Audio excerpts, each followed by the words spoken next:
Sandon usulidagi tuflisamizni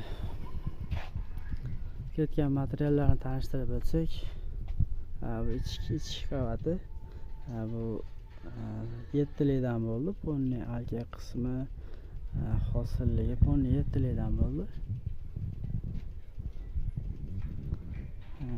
Tashqaridagi birinchi qavati esa 8lidan bo'ldi.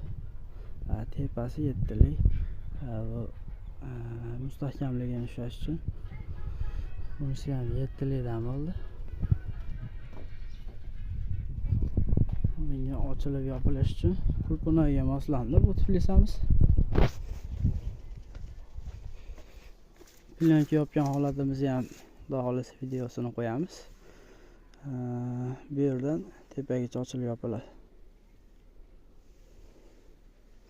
Plyonkaga tayyor holatda, xudo xohlasa yopilgan holatini ham videosini qo'yamiz.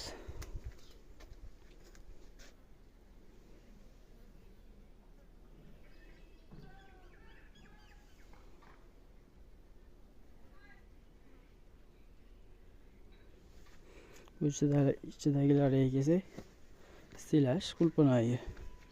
Bunda ham birinchi qavat, ikkinchi qavat.